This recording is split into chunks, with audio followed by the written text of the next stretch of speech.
الله الرحمن الرحيم. بسم الله ما شاء الله. اللهم صل على حضرة النبي. السلام عليكم ورحمة الله وبركاته. نبدأ معكم حلقة جديدة. هنطلع الغنم يرعوا النهاردة. ناخد الخرزانة اللي احنا شارينها جديد.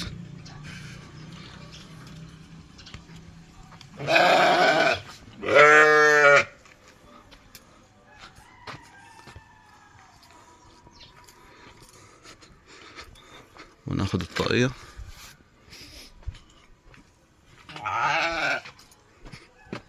بس بفتح دي.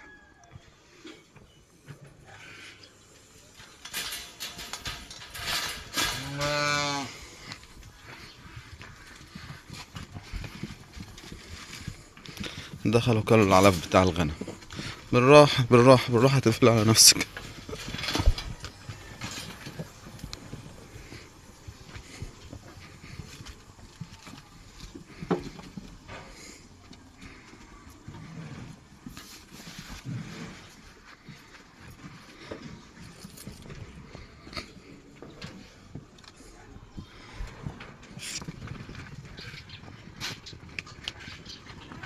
بسم الله، بدينا يوم.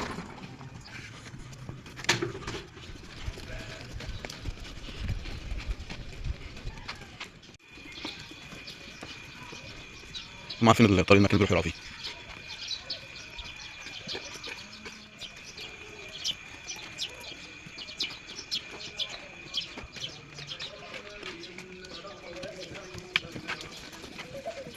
في واحد صاحبي بقى بنطلع انا وهو مع بعض، هو في الحوش اللي قدامنا، بنطلع نضم الغنم مع بعض ونطلع نمشي مع بعض.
بسم الله ما شاء الله. الحمد لله رجعنا خلاص من السرح. كلوا وشبعوا ما شاء الله، راجعين. بسم الله ما شاء الله.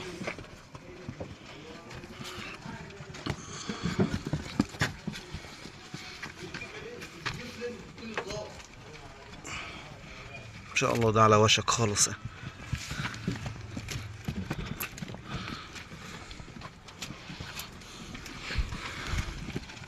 ودي كمان رخت للميلاد، رخت للولادة دي برضو.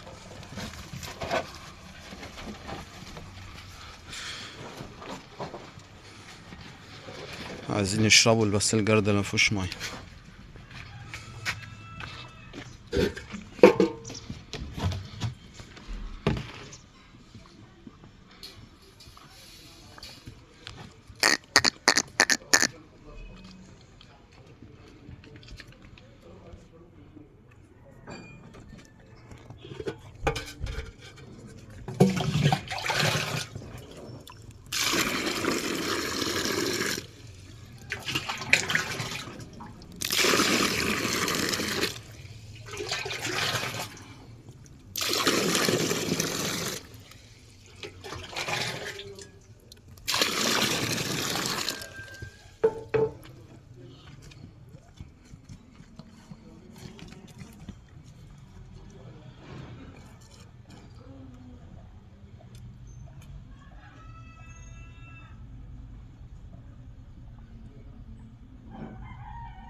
يلا. ررر. ررر. ررر. ررر.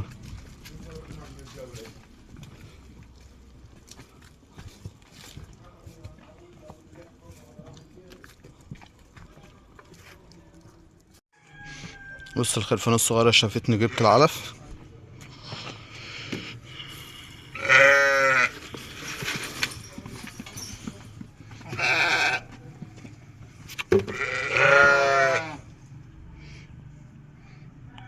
الخرفان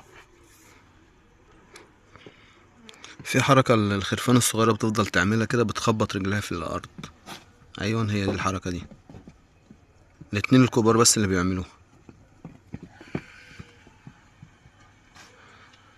فدي تقريبا في براغيث فيهم، فهنمسكهم ونبص عليهم.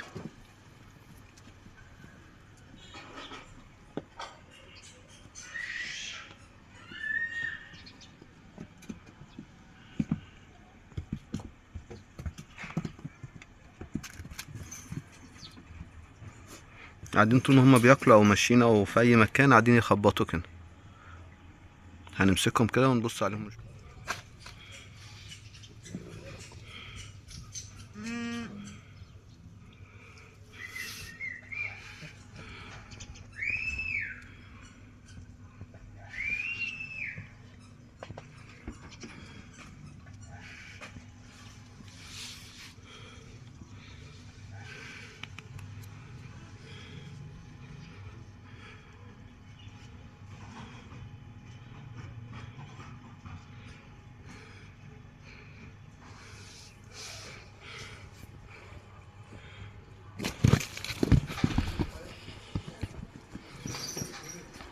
فعلا طلع فيهم براغيث. ان شاء الله هنروح نشتري لهم النهارده دواء، هنشتري بودرة. البودرة حلوة للبراغيث. وهنشوف برضو انا عند الدكتور هشوف ايه افضل حاجة للبراغيث.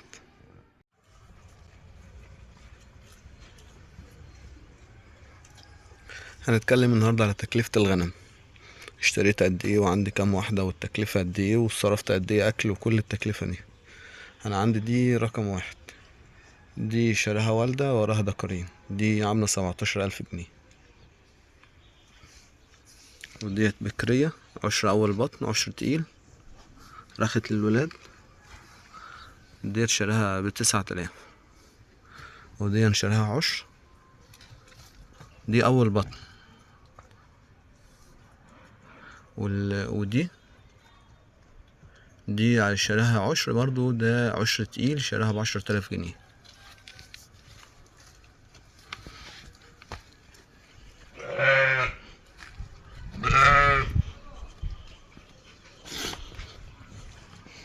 وديت شراها برضو ب10,000 جنيه، عشر. واللي ورا دي شراها عشر، ولدت عندي دكرين، شراها ب10,000 جنيه.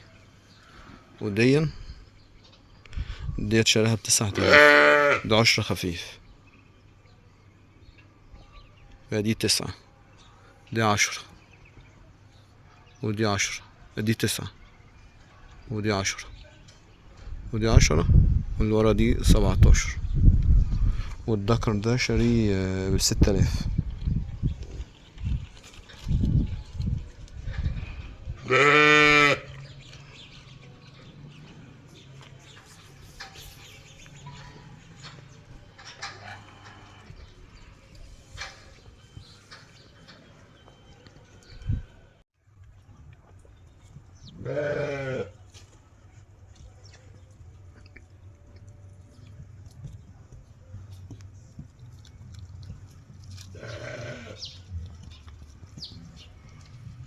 خليك انت لازق لي كده، كل ما اقعد في اي مكان لازق لي كده.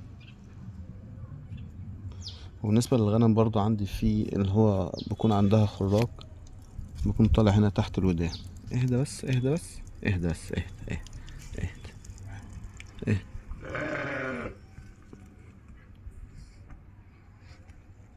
بيكون طالع لها خراج زي دي طالع لها تحت الودان هنا، الخلية البكرية دي.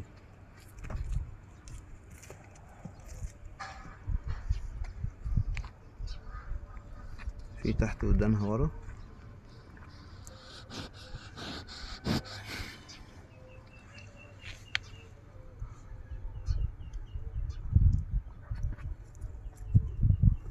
مش باين هنا. فالخراج لما يطلع خراج بيتنضف كويس حلو، وبيتحط بدادين جوه مكانه بعد ما يتغسل.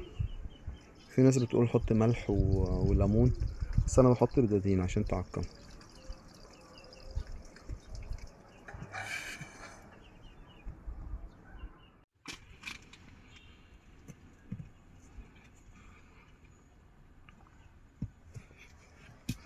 انا عندي الغنم كلها ماشيه في العشر، الغنم كلها ماشيه في العشر كويس، الا دي فوتت البطن الاول، البطن اللي انا فيه ده هي ولدت بطن واحد فوتت تاني بطن، لكن كل الغنم بسم الله ما شاء الله ماشيه في العشار حلو.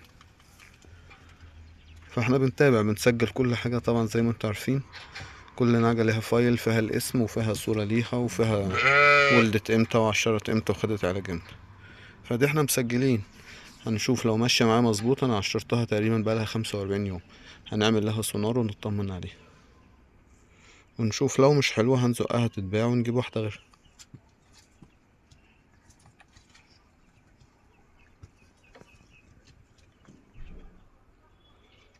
يا عم الحوش واسع يا عم، يا عم الحوش واسع يا عم، انت واقف فيه.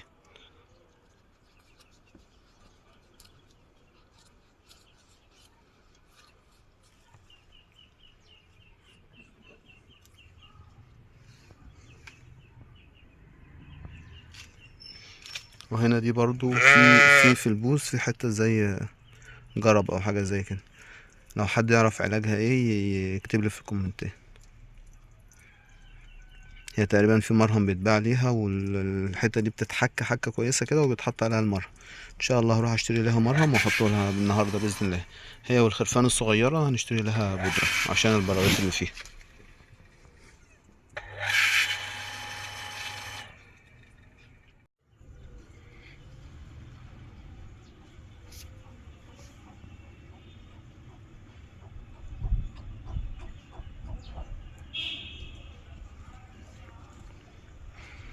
على فكره انا حميت الخروف ده النهارده، كان شكله وحش بصراحه، وكان اللي ورا كان عنده اسهال من زمان، كان المنطقه دي مش نظيفه خالص، فانا على قد ما قدرت حميته حمومه حلوه يعني.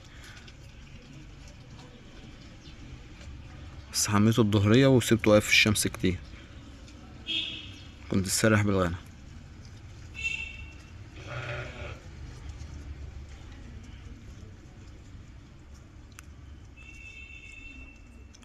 ده قلنا الحلقه الجايه يكون في ولادات باذن الله. ديا على هتولد هي والبكريه دي، واللي جنبها دي بعدهم بشويه، يعني دي ودي بعدها ودي بعدها تقريبا في 10 ايام او 15 يوم بين كل واحده واحده. دي اول واحده دي، والتانية اللي هي في النص دي، والتالتة اللي ورا. يبقى كلهم ممكن يجوا خلال شهر، اسبوع اسبوعين بين كل واحدة والتانية. والتلاتة رخوا للولادة.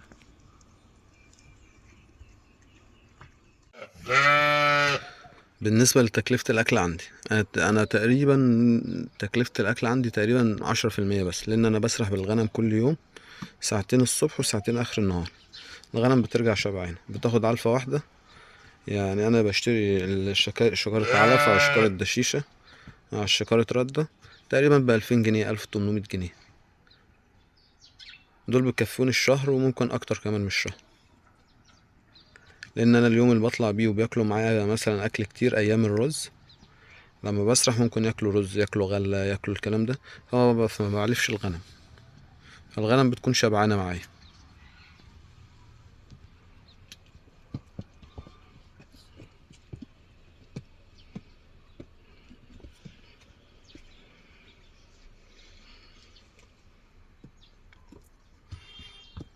فبالنسبة لي أنا عشان بسرح التكلفة تكون قليلة خالص.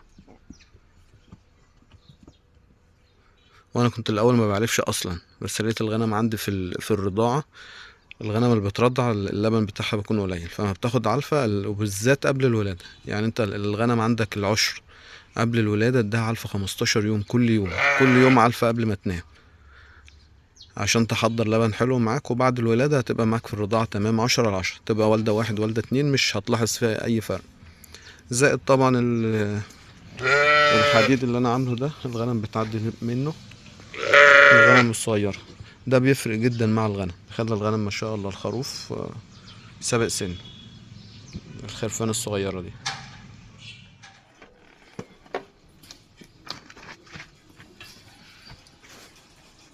بسم الله ما شاء الله، الغنم اليوم بيومين. الغنم بسم الله ما شاء الله اليوم بيومين.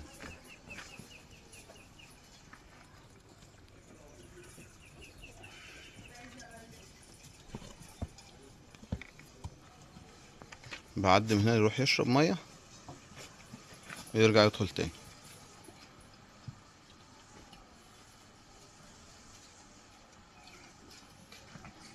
يلا ادخل، هنفضل مستنيين كتير ولا ايه؟ يدخل زي ما انتوا شايفين كده، ياكلوا ويروح يشربوا.